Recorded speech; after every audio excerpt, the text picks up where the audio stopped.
crystal raindrops fall, and the beauty of it all when the sun comes shining through to make those rainbows in my mind. When I think of you sometime, and I want to spend some time with you, just the two of us. We can make it if we try, just the two of us. Just the two of us, building castles in the sky. Just the two of us, you and I. We look for love, no time to kill. Wasted water's all that is, and it don't make no flowers grow. Good things might come to those who wait, not to those who wait too late. We gotta go for all we know. Just the two of us. We can make it if we try. Just the two of us. Just the two of us. Building them castles in the sky. Just the two of us. You and I.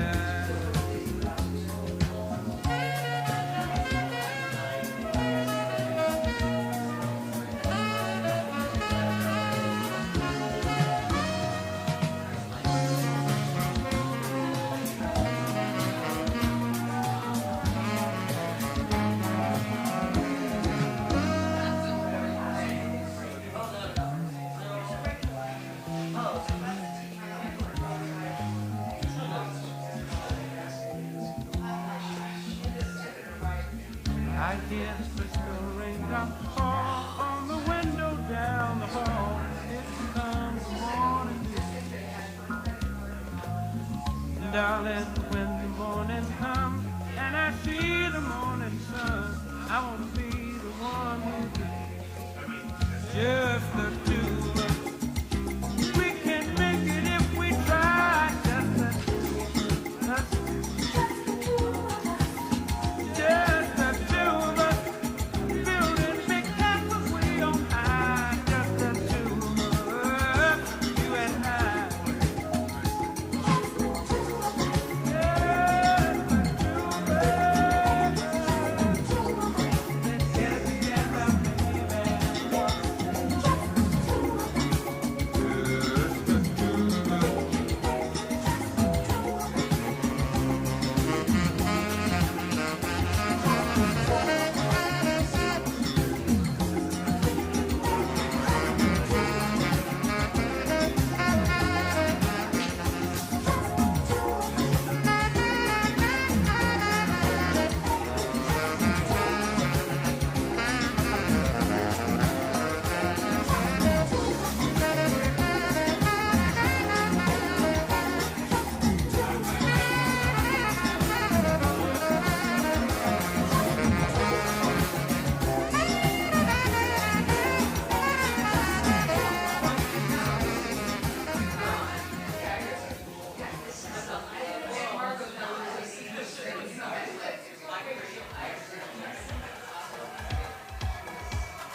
Oh, good evening, everyone. Good evening. So nice to have you all here in the house. I waited a little while longer so we could get a few more people. I know parking is always an issue. And welcome to you on in our virtual world. Glad you're here. So I'm excited to have us come together and share beautiful stories and experiences that we all encountered in Washington, D.C., going to various museums and spending time together as a group. The things that called out to you, the things that you felt, because every year I want to take us somewhere. And I think next year I want to take us back to Montgomery because Brian Stevenson and that Legacy Museum just is driving me crazy. I can't get enough. I can't get enough. And they've added a third, they've added a park now. So there's lots to see, and there are also some close cities that we can see as well. So look for that to come. We'll be talking about that soon. Welcome to Universal Spirit Center. I did not say that. My name is Gina Walker. I'm your music production director, and Awakening Wednesday is an opportunity to experience the spiritual connection in different ways. And this is one of those with community, to see how we play together, how we grow together, and how we share together. So you will see me hopping in and out because I'm running all of everything tonight. To you too out there. So I'm excited. We have some beautiful pictures, and I know we'll have some amazing stories that will unfold. Feel free to ask questions. This is an opportunity for us as a community to talk about some things. If there's something stuck in your craw, spit it out. But not on somebody. And that's you too. Don't do that. We have a lot of things going on here at Universal Spirit Center. As we get ready for Mother's Day, for those of you that may be coming for Mother's Day, please be reminded to get your pictures in. We also will have an altar. If you want to physically bring in a picture, please do that. It's a beautiful way to celebrate mothers here, mothers that are taking their journey. As well, I know tonight there's a membership class that's going on. If you've ever thought about really diving deeper into Universal Spirit Center, into the teaching, this is a great place to be because we do a lot of classes. We do a lot of teaching. And since she's here in the house, one of our great teachers, our sweet Margot, yeah, she was looking around like she better be talking about me. I saw it. Margot, please stand. Every first Saturday, and this coming Saturday, she has the first Saturday with the angels. And the third, but look at her. Just can't let it go, can she, Joe? Get it all in. The first Saturday with the angels, she's at the office, and the third Saturday with the angels, she holds that at her home. And if you want to find out more information about that, you can go to info@Universal Spirit Center. All right, so without further ado, I think I want to get things kicked off and get them started because I'm envisioning lots of wonderful conversation. You may stand, you may sit. If you feel like James Brown, take the mic off and, do you. Our first beautiful couple, Carolyn and Al. I'm going to share their pictures, and then Carolyn will come up. Al is on retreat with the Rev and everybody else in silence. Carolyn will come up and share whatever she feels called to share with you about her experience. So these two monitors are right here for you.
Thank you, thank you. So, just a few comments about why we went on this trip. It was twofold. I'm trying to get myself in the, we're in the right place. There I am. Yeah. Okay. So thank you. The reason, and I'm not James Brown. Let's see. There we go. The reason we went on this trip is twofold. One, I've never been to the African American Museum. I've been to Washington several times, but I hadn't been to that one, so I really, really wanted to go. And for Al, this was going to be his third time going to the Vietnam Wall, and hoping he can stay. The first two times together, he maybe has stood in front of the wall for a minute, minute and a half. He's had to be taken away. He's an emotional wreck.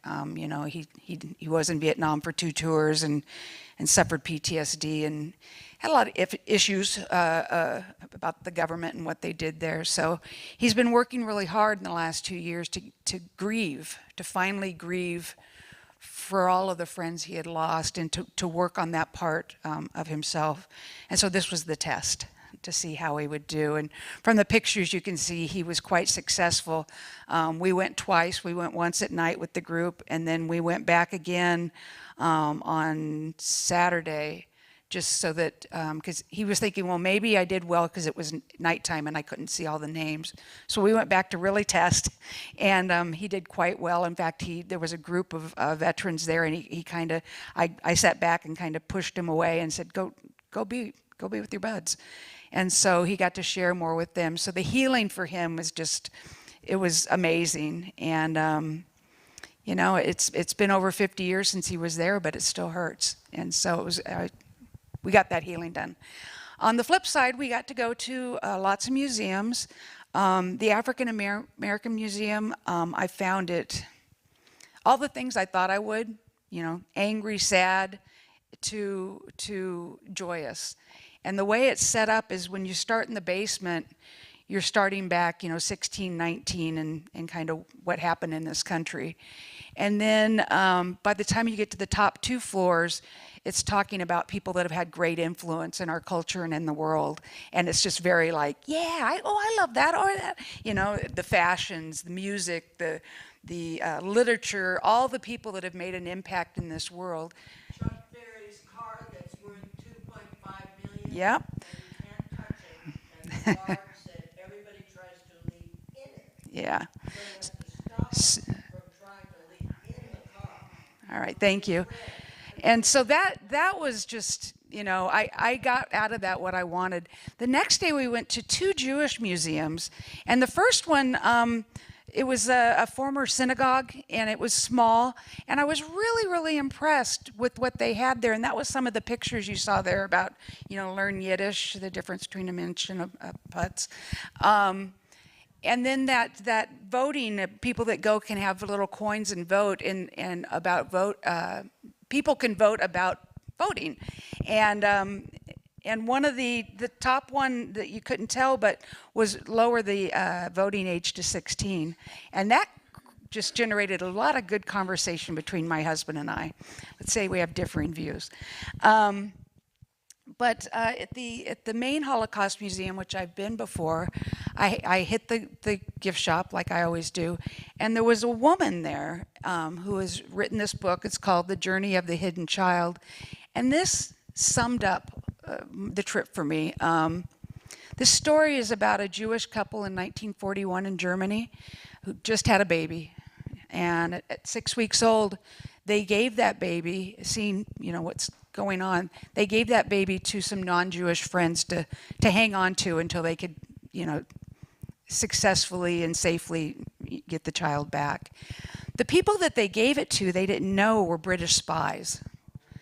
And they were British spies. They had infiltrated the Nazi regime and had big parties and get-togethers with all these Nazi who's who. And what this couple did is the child they got was given to was a boy. And they knew that, you know, because of his looks that might be suspect. And what the Germans would do is they would take the diaper off a child and see is he circumcised or not. So what these people smartly did is they raised the child as a girl. And so this child's running around with all these Nazis, and nobody knows better. And at the end of the war, one of the two parents did survive and was able to get the child back. But I just thought, that's all these things I'm learning is about ignorance. If you know something, then you can have an opinion, and it can be good or bad.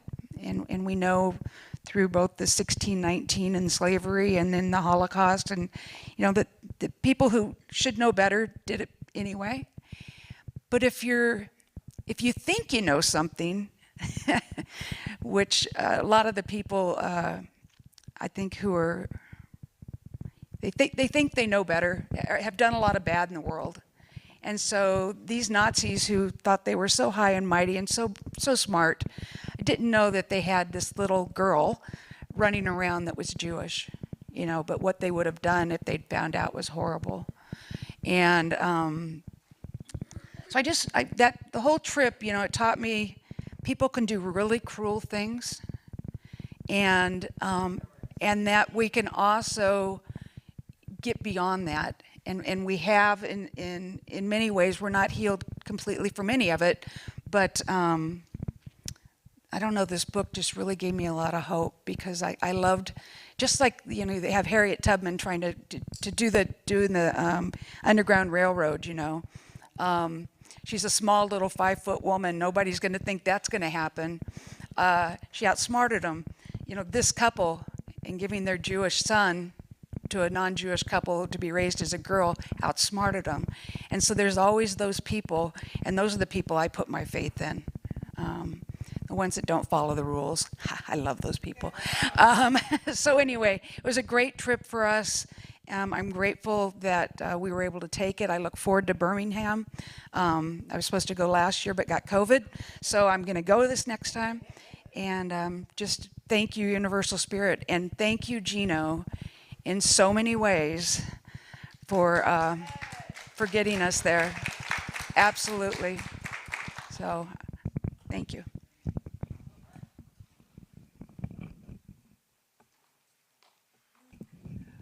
Beautiful, Carolyn. Absolutely beautiful. You have a question? At some point, you will be able to. So Martha also went on the trip with us. And so there's an order. You weren't here, so you will be last. There's an order. I will show pictures, and then you'll be able to go up and speak. Yes, I will. Yeah, I will show some of them, not all of them. Okay? I hope so, too. Lord knows I hope.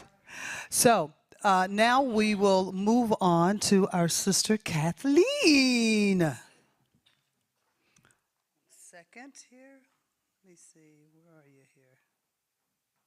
Oh, there we go.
Hey,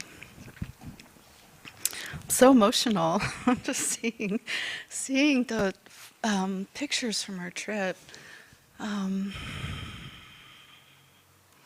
the African American Museum's incredible. It's a Smithsonian effort, so I knew it was going to be grand. I knew it was going to be powerful, and even still. Yeah, there's kind of no words, Carolyn already told you, you go in and you go kind of below deck. It's very dark, and that's where some of the darker messages that we snap pictures of in A Ship Full of Sorrow and things like that. It was very, yeah, it was honest. It was very honest, and it was very sad. And it was very honest. Definitely more honest than the history I grew up with. I kept thinking, God, I never read about this in the history books when I was in school. And a lot of the quotes, and I'm surprised I didn't include a picture. There was a handkerchief of Harriet Tubman's that was very amazing to see, and all of this propaganda that was just really really, really difficult to be with. And at the same time, I feel like it's so important to see these things. I think it's so important for myself to see these things. And if I can allow a journey like this to change me in any way, transform what I was given from my culture, it's a good thing. Some of the really more fun stuff that we looked at was the art.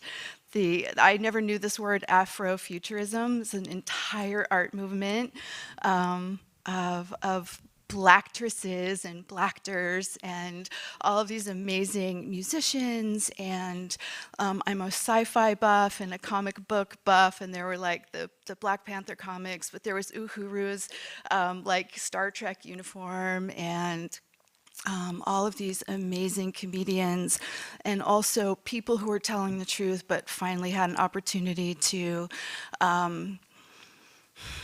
get really real, but in either a humorous way or through the acting. And one of the things that really moved me about the Afrofuturism movement is that the way they describe that is that it is excavating buried dreams and telling those stories with a future lens. And so there's this kind of knitting together of dreams, but into manifest reality with a futuristic eye and a futuristic vision for equality and powerfulness and just what's real, just being able to speak and be. This last picture, it's not still up. One of the more powerful exhibits was this film that we saw that was all from women's perspective.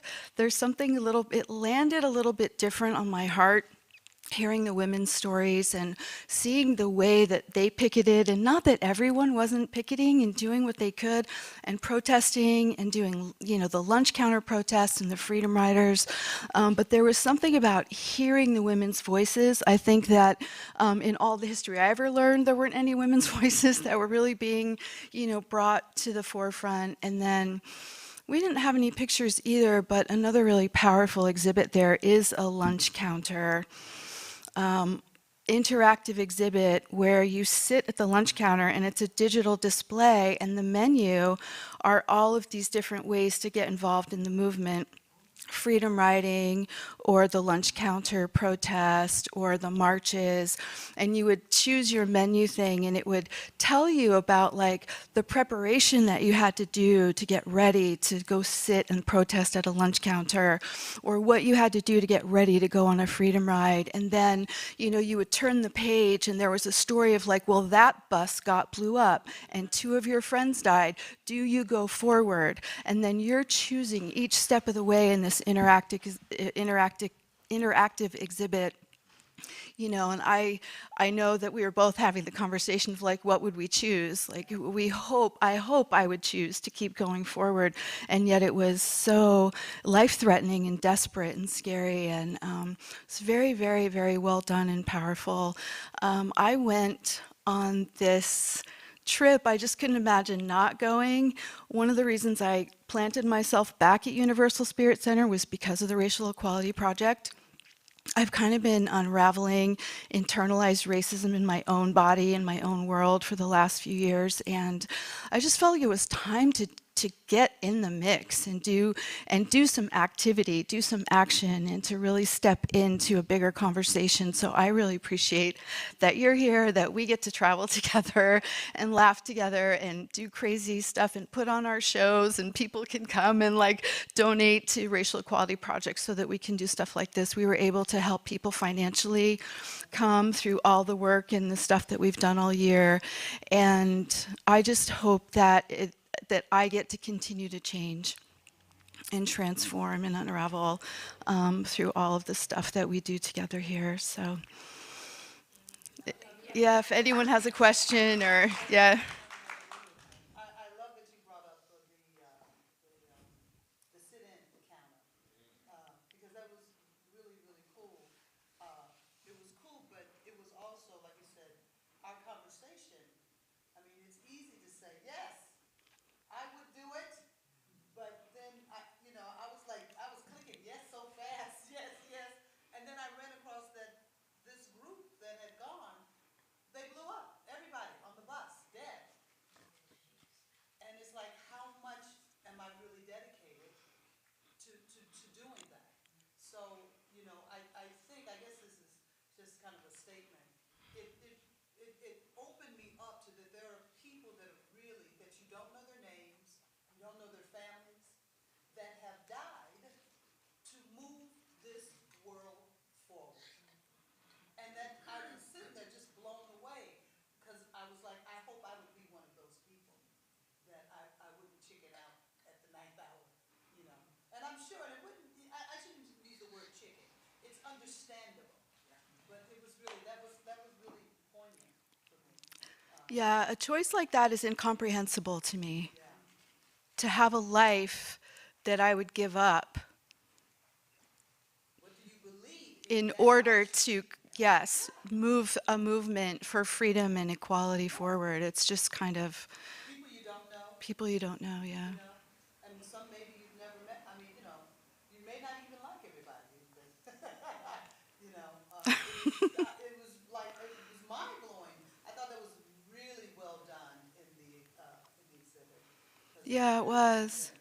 There was another really amazing storyline that I didn't go down too far, but there was a period of our history where the Africans at the time were banding together with the Native Americans at the time, who were also banding together with poor immigrants and banding together and creating movements and protests and things. And I'd love to know more about that, because certainly my history book never told me anything about those things. So I think that's really powerful. I'd like to know more about that. But there's just lots of things that yeah, that I didn't know. I learned a lot. It was powerful.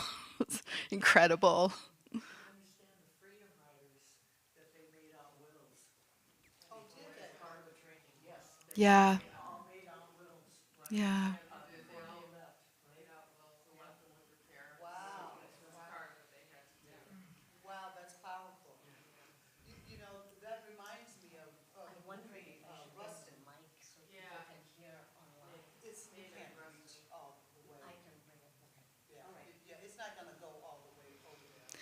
Yeah, and just the preparation to sit at a lunch counter. So you would go sit on a stool while people in the movement would spit on you and hit you and yell at you, and so that you could really get used to that brutality of having to sit at the lunch counter, and they would line up as best as they could, as many people in a row as they could, all having had this training and being dragged off. And yeah, just really, The same thing happened in the movie Rustin, to prepare the police officers to be kicked, they couldn't bring their training that they took them through to be peace officers. And it was mind-blowing. They did. They beat them, they hit them, they said nasty racial slurs to them, but it was to prepare them for what they were walking into. Yeah. That's just elevated consciousness, really holding a space for nonviolence. For nonviolence, yeah. And then, of course, there were movements, you know, the Black Panthers and Malcolm X movement, which was actually just a little bit more aggressive, a little bit more like, no, you know, if violence is what it takes, then that's what's going to have to happen. And so just all of these, you know, incredibly powerful and scary and dynamic things happening at that time. Yeah, I think that was, yeah, and seeing Uhuru's costume, like, it's one of my favorite. I love the Afrofuturism wing of the thing was so great. Just all of the beautiful artwork and talent and performances, and we finally get to start, you know, seeing that in our culture and enjoying that, and you know. Comic-Con this year, Afrofuturism is a big thing in Comic-Con, and they're not in the convention center usually like everybody else is, but they usually have a separate space. Oh, Really? comic books and all. Oh yeah, Cool. Of course Fern would know that. Yeah. Thank you.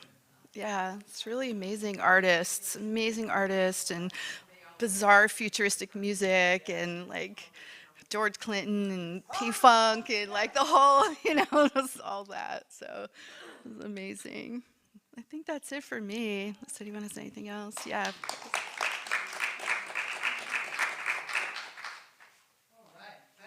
That was fabulous.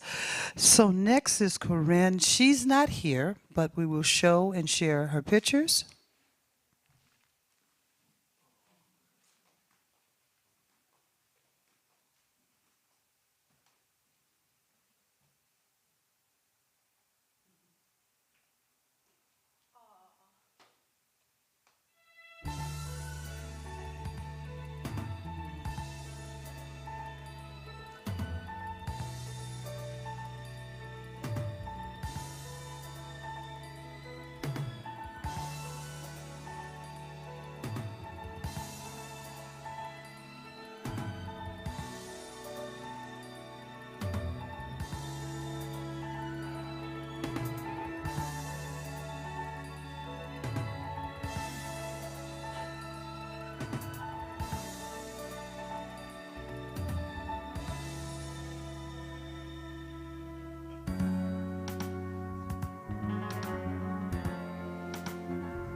righty, I think that's the last of Corinne and the family. I thought it was really interesting that the pictures that she sent were the time that she spent with her girls mainly, which was really, really sweet.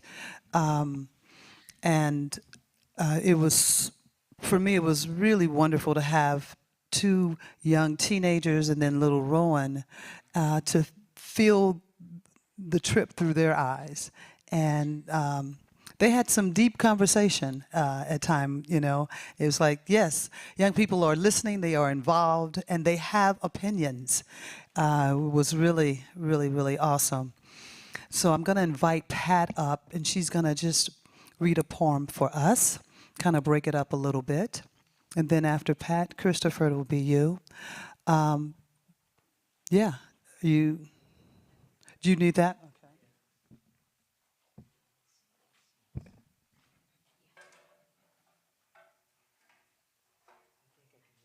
I had this with me just in case. Um, I was going to read, thank you. I'm so happy to be here tonight and to hear all the stories of everybody that went. I was not able to go, but I was there in spirit. And so thank you so much. And I gave, oh yeah, big, but thank you. Thank you. Can everybody hear me okay? Okay. So I had one book I was going to read from A Dream Deferred, Harlem by Langston Hughes. And it's a wonderful poem, and he was a wonderful poet, artist, incredible. But I thought a couple weekends ago, I think it was, Tracy K. Smith, who was the poet laureate of the United States, was in San Diego, and I just happened to hear about it and about her being there down at the library. So they had a number of readings, and she was, the poet laureate from like 2017 to 2019. And the book that she read from was called, that was done in 2017, was Wade in the Water, okay? And there's a lot of incredible history that she uncovered and did a lot of research. But I looked at the last poem, and I thought, let's see, okay. It's called An Old Story. We were made to understand it would be terrible. Every small want, every wriggling urge, every hate swollen in a kind of epic wind. Livid the land and ravaged like a rageful dream. The worst in us having taken over and broken the rust utterly down. Past when a long age passed, when at last we knew how little would survive us, how little we had mended or built that was not now lost. Something large and old awoke. And then our singing brought a different manner of weather. Then animals long believed gone crept down from the trees. We took new stock of one another. We wept to be reminded of such color. Thank you.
Thanks, everybody. Thank you, especially Universal Spirit Center, and particularly Gino, for putting this amazing trip together. You know, a couple of months ago, I started coming back to the center a little bit more regularly. I heard about this trip, and I was thinking about what I wanted to do for spring and summer vacations.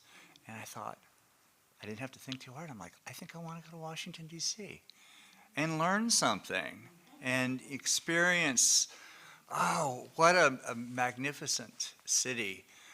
Interesting just thought that popped into my head a moment ago is while I was there, I didn't really think about politics.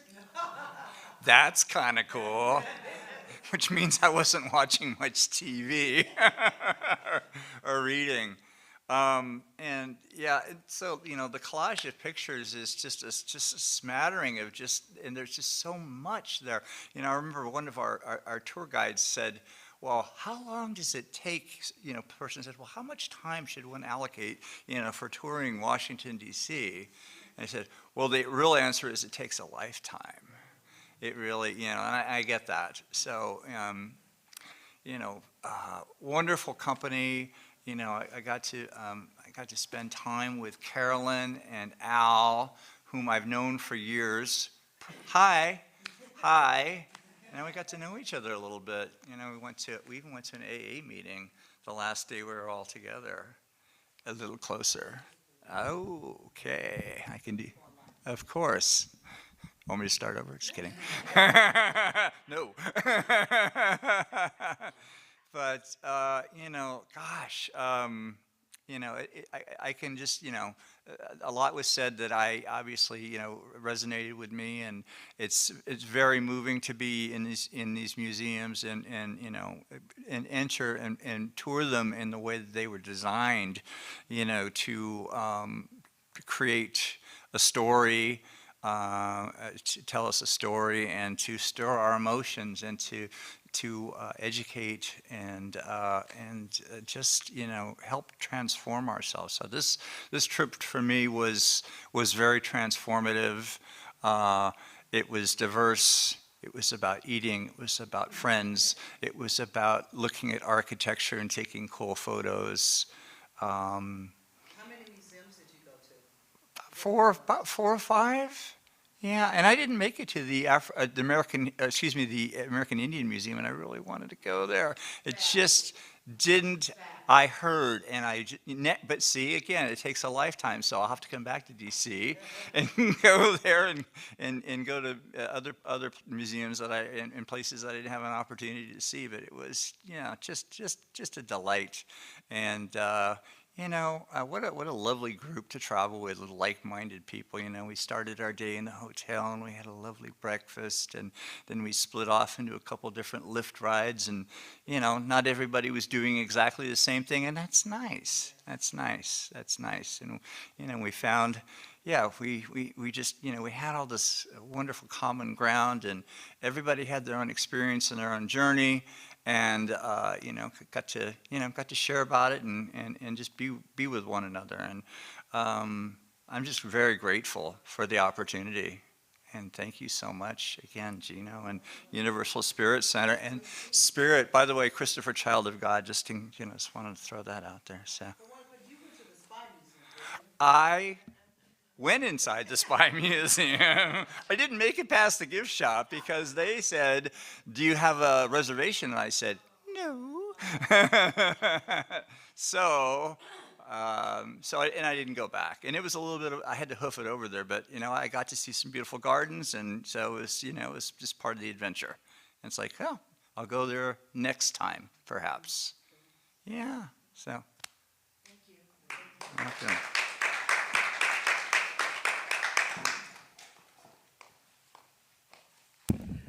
I thank all of you, sweet babies. The REP, which is with Kathleen and Pat,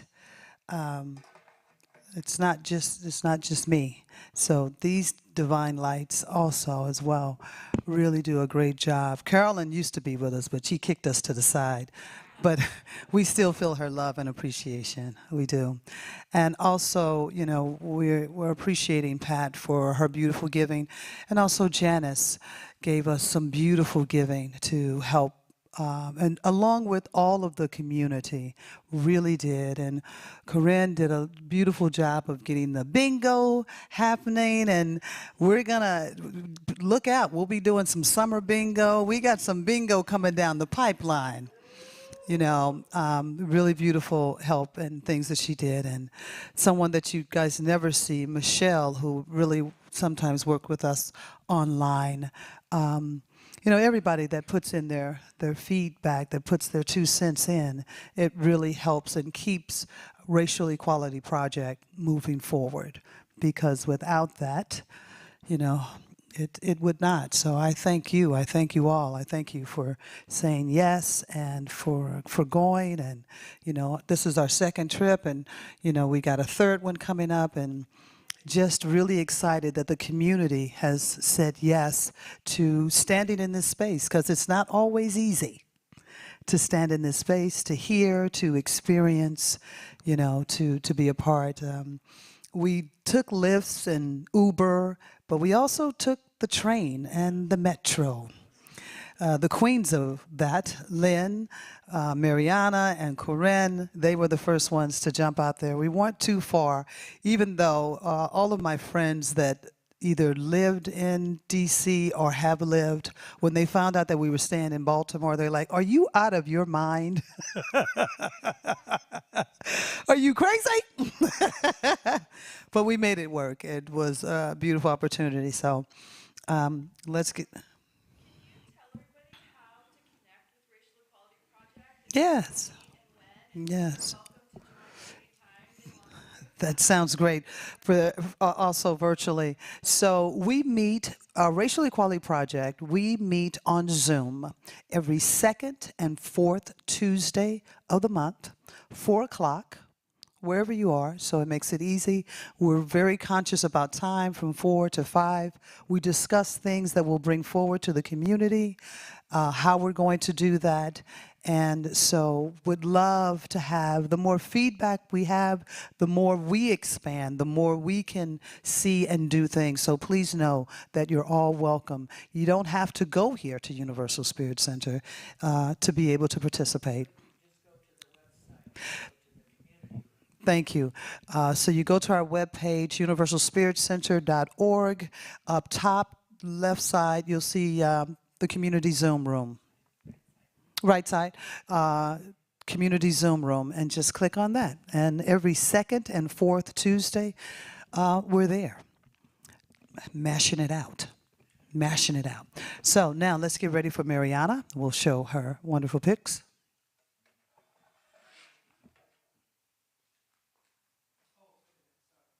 That's me by Chuck Berry's Cadillac. $2.5 million. The guard said he has to keep people from jumping in it many times every day.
sit in the chair. I think I can do it. Let me see. Yeah. I don't know if I need the mic lowered though, do I? No, I can just put it. I'll just have to eat it, right? Can you hear me? Okay, perfect. So everyone, I was not brought up in the States, so it was eye-opening for me to be in Washington, D.C., and I hear a lot of high school kids, they said that's where they went on their 12th grade or senior year. So I am absolutely speechless. I mean, it's very hard to put this into words, what this experience was for me. Yeah, it's just, I had so many feelings, but I did take a few notes today. And one of the questions that Gino had was what I discovered on this trip is really a new appreciation for museums and history. I've never really been into history or museums. I'm more visual, and so what I loved is that the presentation was just above and beyond, absolutely above and beyond from what I expected. I love the videos, I love the visual, the writing. It was all exceptional. And DC, I love it. It's called the Chocolate City. And there's so many African American Black people, and I loved it. It was just so great to see. And I was on the metro a lot because I just wanted to be amongst the people and the buses, and I just felt like I was back in New York again, just that energy from the East Coast. And I feel like we've come very far in many, many ways, and in other ways, not so much. But we definitely have progressed, for sure. And I was just so deeply moved in the African American Museum and felt others were too. And in the in the Holocaust Museum, no one said a word.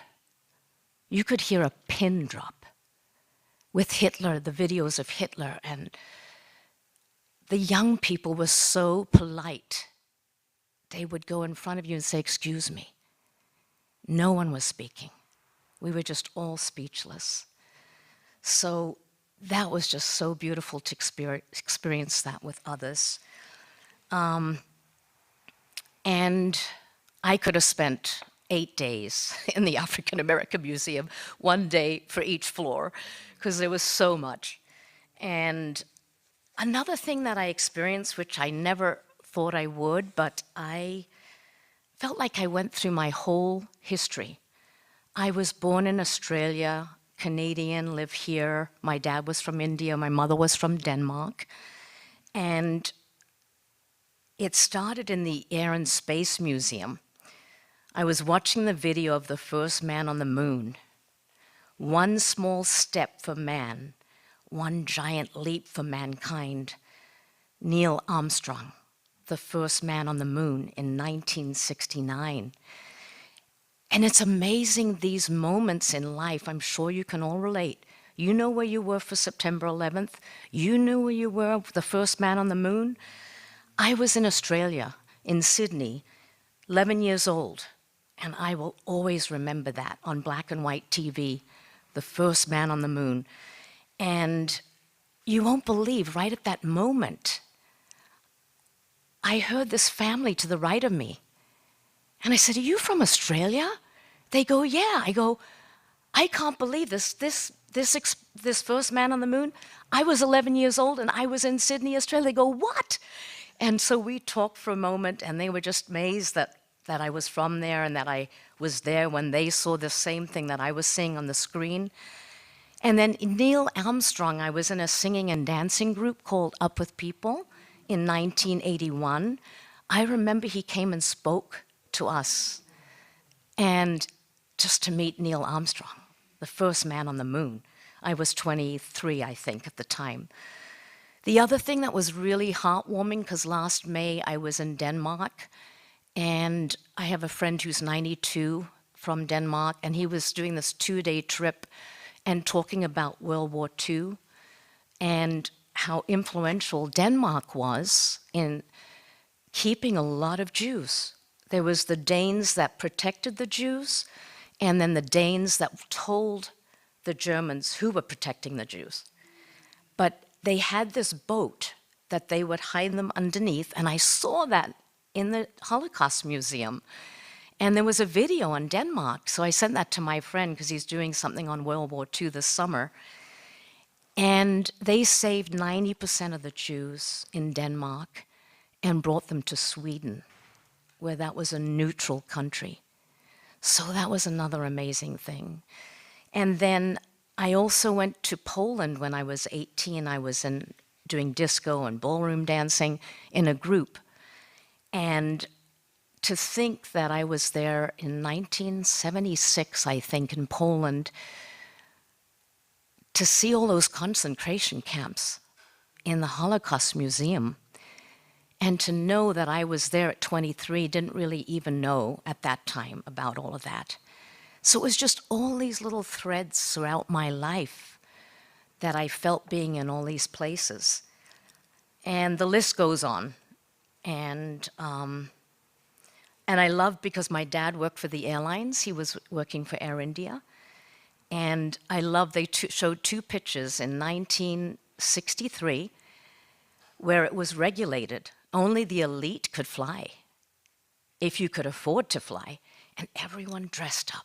I remember very clearly we had to dress up to get on the plane when I started when I was 3 months old, but I remember my mom dressed to the T with her hat and my dad in a suit.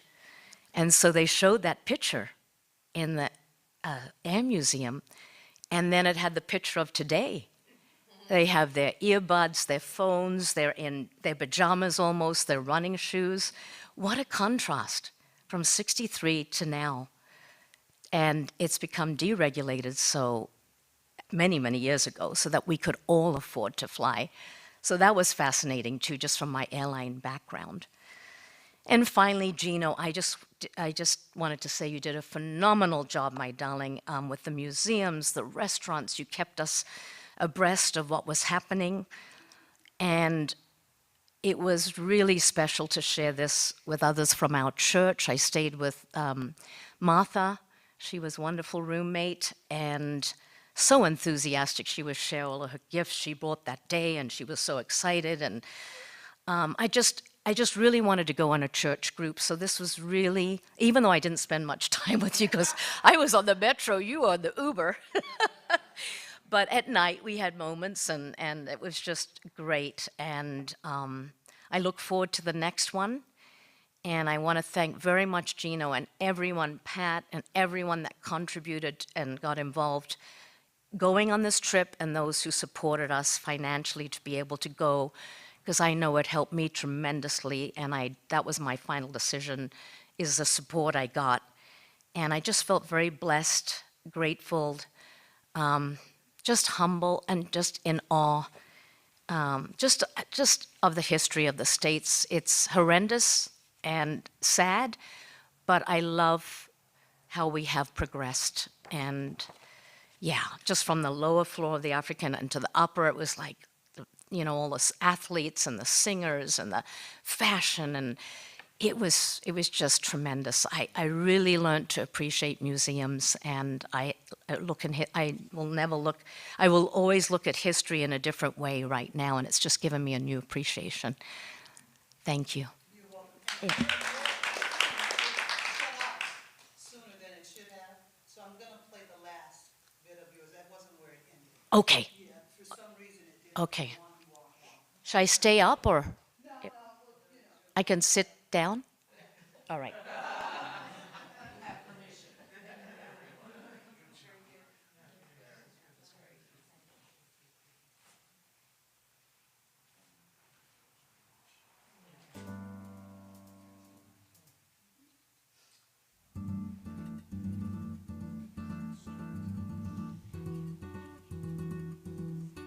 Cherry blossom right outside our hotel.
All righty.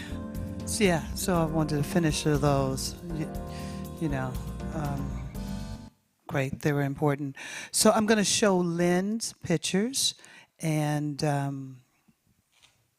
yeah.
All right, Lynn, thank you very much.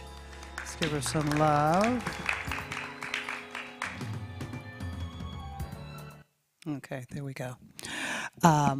Awesome, awesome sauce. Anything? Okay. You were in the Library of Congress, though, right? Did you do the Library of Congress? The archives? Yeah. Lot of books. I know you did a video, but it didn't. It wouldn't show through my system. So. Oh, do they?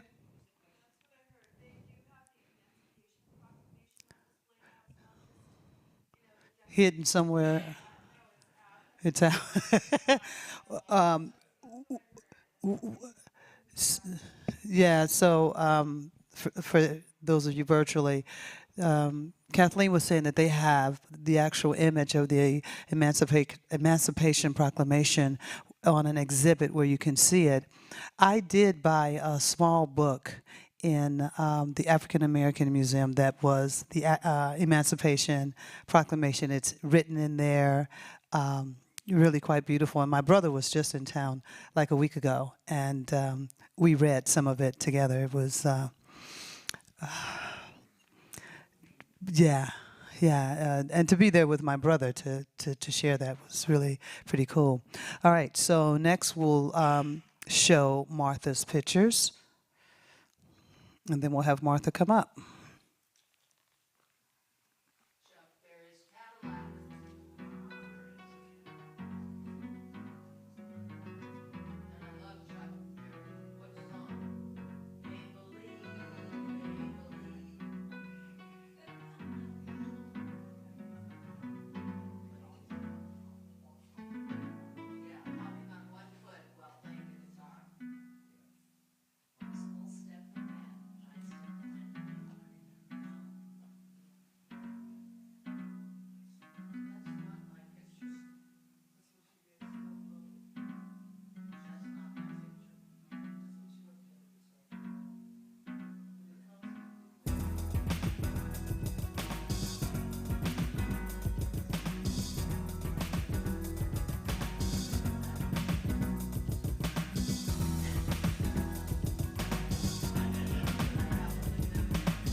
I'm not kidding. African Americans came to the United States nude like logs in the bottom of a ship. You have to speak it to the mic. I think I'm talking loud enough. We have people that are watching at home. Okay, I will try not to yell. Sorry. I went to a fully integrated high school, San Diego High School, that is still there. Third black, a third white, a third Hispanic, and a few Italians and Portuguese. Oh my God, those Portuguese fishermen. All they care about is fish and food. But they left when the freeway went straight through their city. Little Italy went straight through, split it in half. The fishermen ran out of fish. Guess where they went? Ecuador. Poor guys, they were out of work. They went to Ecuador. This is relevant, my dear. I am angry because I am now the discriminated group. I just turned 80 yesterday. Everybody says, oh, well, you don't look 80. I am going to punch somebody in the nose if they say that to me again. You know why? Old people are not respected in this country. If you go to the blue zones, how many know what the blue zones are? That's interesting that you don't know. They're all over the world where people live to 125. Guess why? Guess. Anyone want to guess why? No one wants to guess? Community, respect. Elders carry the wisdom of history. Go figure. When you see an old person, you need to have a little respect. They've been discriminated against, and they're damn mad. I had a man yell at me, "Hey, Granny, why are you sweeping the walk?" Guess how old I was? 65. And in the Senior Follies, dancing. For 4 years, I was in the Senior Follies. Okay, I'm done with that soapbox. But you cannot make assumptions. We all know this. Any courtroom knows this. 12 people see an accident. Guess how many opinions there are? 12. They see it from a different angle. They're looking with assumptions in their mind. They assume this happened, and it didn't. It didn't. So we have so many people in jail, and a lot of them are black, because we assume because they're black, they're a criminal. I went to a high school where a guy running for office, Clyde Gopher Oden, we called him the Gopher. Guess why? He called himself the Gopher. He says, I'll go for anything. I'll help you guys. I'll go for it. He became a minister. And when we had reunions, he would get up in front and everybody would say, hey, Rev, tell us the truth. Guess who he's married to now? Lee, who is a congressman in the state of California. Who is Lee? Does anybody know who she is? Lee. Nobody knows who she is. Her name is Lee. She's a congresswoman in California. Barbara Lee? Barbara Lee. Clyde Gopher Oden is married to Barbara Lee. The guy sitting next to me in history class was, okay, I won't go on, but here's what I will say. The state championship game, the CIF championship, the school came down from LA. It's Manual Arts School in downtown LA, all black. My husband's father went to it when he was in high school. It was a very prestigious school. He went to be an engineer. It's all black now because it's Center City. Go figure. So anyway, they came down rocking their buses, Rick rock, Rick rock, Rick rock, shouting, go Manual Arts. Guess what? We beat them 63-0. Why? Why did we beat them 63-0? They won their division. They were a damn good football team. Why did we beat them? Why? Nobody knows. You're afraid to say? It starts with D. No, not discrimination. No. D-I, div, diver. Bingo! We always, you know what Obama called himself? A mutt. That's what he called himself, a mutt. Why? Because he came from Kenya, Hawaii. He had a black father that was brilliant, and they tried to say he wasn't American. Go figure. That's Trump. Yes. Martha, I want to know what you came back I'm getting there. There was a room in the Black History room, not Black History, I can't ever say what it is. African American Museum? Is that what it's called? I always switch the name. Circle like this in the ceiling with water pouring down on all sides. You sat in there and the tension just rolled away. In feng shui, why does water affect you that way? Why? Somebody tell me. Why? Nobody knows? What percentage of your body is water? Exactly. 60 to 70%. In feng shui, you've got to have water in the northeast corner of the room. Go figure. When you found a place to stay and water was there, oh, thank heaven. And Margot, I'm sorry you're leaving because I was getting to Harriet Tubman. The reason she could find her way across, she was in touch with a higher power. The higher power was telling her where to go, what houses were safe houses, when to cross a stream, when to go this way or that way. She was in touch with God. No, probably her ancestors, probably guides, spirits, angels, whatever you want to call them.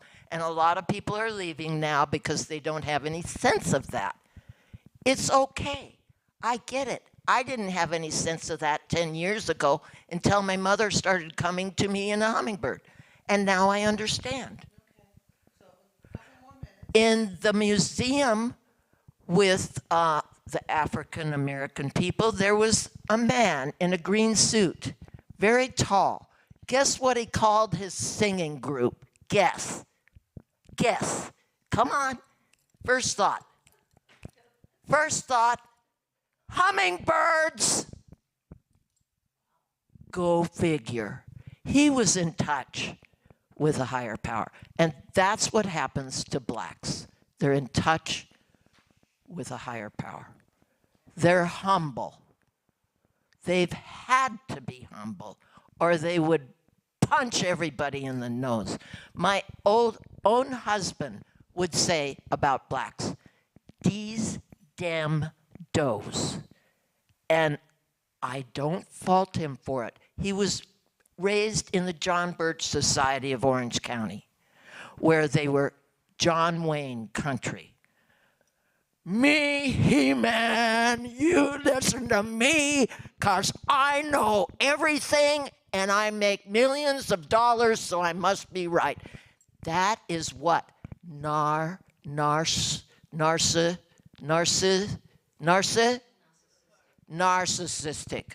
That is from the Greek. He looked in the water and he became a narcissist. He became a narcissist. They don't want to hear it. Well, we just want to run over time, so I'd like you to wind up what you want to finish with. Okay, I will finish with, they were preaching to the choir. The Museum of Black History is shaped like a crown. I taught history. There are African crowns. There are Egyptian crowns. Egyptian is in Africa. Go figure. And when I taught about Egypt, we talked about the kingdom of Cush, which was farther south, but up the Nile. They had a little disagreement as to who gets the water. Go figure. They had a crown up there.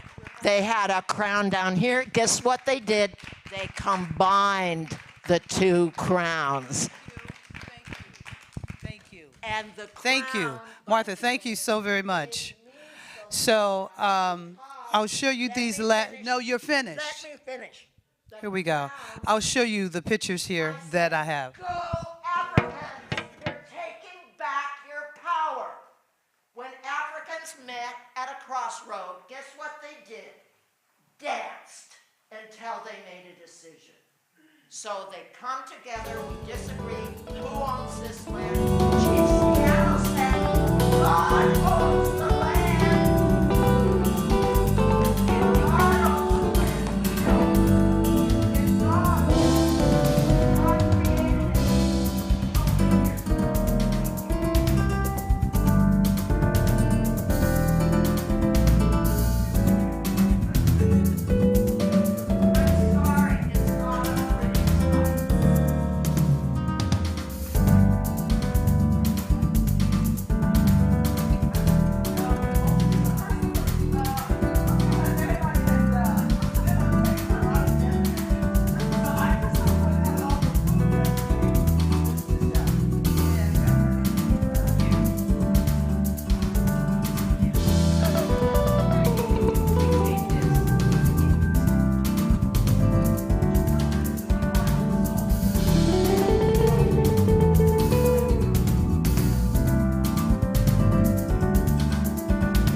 Oh, let me just get that. Okay, I'm going to wind this up and get us out of here. Thank you for your attention and patience.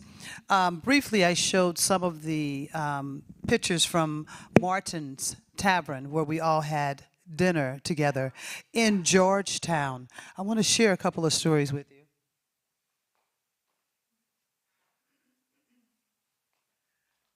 I forgot the date, but it's been there forever. And so John F. Kennedy lived 2 blocks from Martin's. Every Sunday after Mass at Holy Trinity, he came to Martin's to read his Sunday paper and enjoy breakfast in booth number 1. Years later, the Martin staff and customers would catch a glimpse of JFK writing his first draft of his inaugural speech. On June 24, 1953, JFK proposed to Jacqueline in booth number 3. We sat right across from that booth, now called the proposal booth. He had just returned from London while covering the coronation of Queen Elizabeth. And George W. Bush and his wife Laura and their twin daughters Jenny and Barbara sat at table 12 while in town visiting George's parents, then President and First Lady Bush.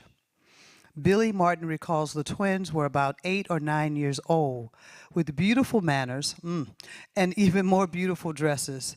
A few people shook Bush's hand that day, not knowing they were shaking the hands of a future U.S. president. So I'll say briefly that once again, I'm very grateful to everyone that went on the trip. I do feel called to share this, that there was some behavior on the trip that this shows how the underlying bias of racism is really so present. So if there's an opportunity here for us to all grow and learn and to be present. That if this honestly were you, Fern, doing this, people would feel that they have the right to tell you to get out, to shut up, to call the cops, to leave. But because it is a white woman, there is an understanding that it's okay to allow the behavior. It's not okay to have And prejudice. She was calling me sweetie, and I'm not a sweetie. so what I want to share about this is that for us to be mindful, I saw her going over with the intention to a black father and his son. And she had these Ruth Gator socks. Thank you. That she wanted them to take. And at first, the father did not want to take the socks. But he realized because of this, that if he did not, if the cops were called, he would be the one that they would initially say that I'm speaking. So I just want to say that this trip was really wonderful in so many ways. It was wonderful in so many ways, and also to expose this for us to see as a community that there are times when we're not aware that we may be holding a bias, that we may, because I saw this father, he made this decision and it was like, yes, let me just take the socks because that's an easier. The son took the socks because the father told him to. I was watching it. And The father knew something that the son didn't know.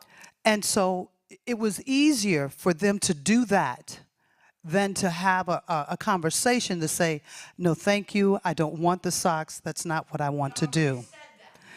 So in regards to this whole trip, and because I wasn't sure if I was going to share this or not, but I feel that this is part of why we do what we do, is we are all in this divine opportunity to grow and to love each other. And we have the opportunity to be aware of each other and to be aware of ourselves. And it's not an overnight thing. This is a process. This is a journey. It is an opportunity for us to constantly be aware, observe the thoughts that you're thinking, observe how you're feeling about things, and if we won't even get into that.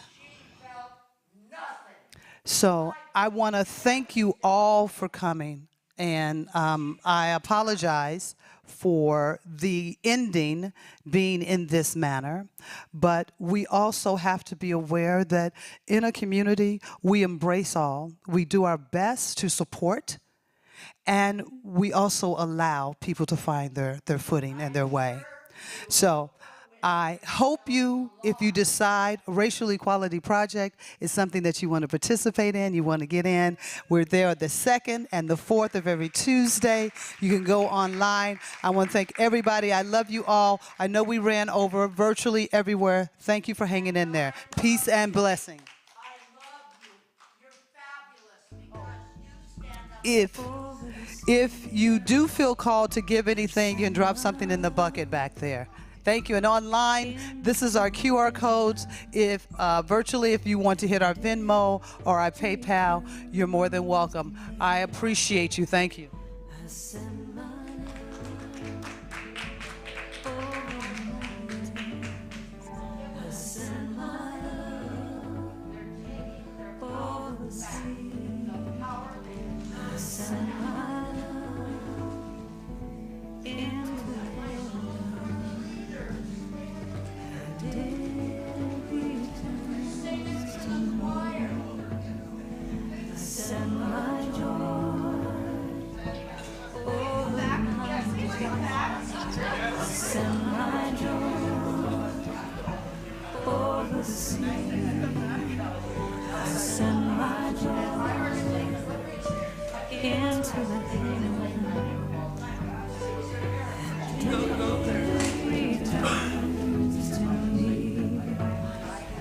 Send my power over the mountains. I send my power over the sea. I send my power into the heavens, and it returns to me. I send peace over the mountains. I send peace over the sea. I send peace into the heavens, and it returns to me. I send my power over the mountains. I send my power over the sea. I send my power into the I know, but the world needs to hear it. And it returns I think they do need to hear it. They need to get mad. I send my love over the mountains. I send my love. It's not my problem. I can't I send my love. I only pay $200 every Sunday, but I can't afford that because I don't have the money. Returns to me.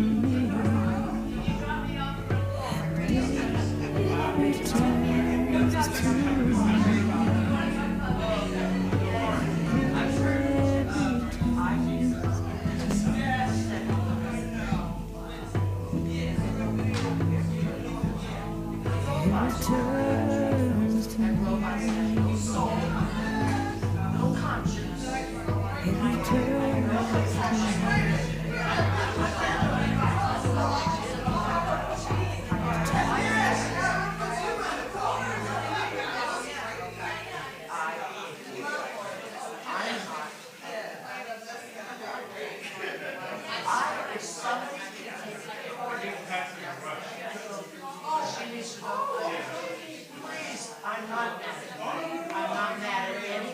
I'm curious because I experienced racial integration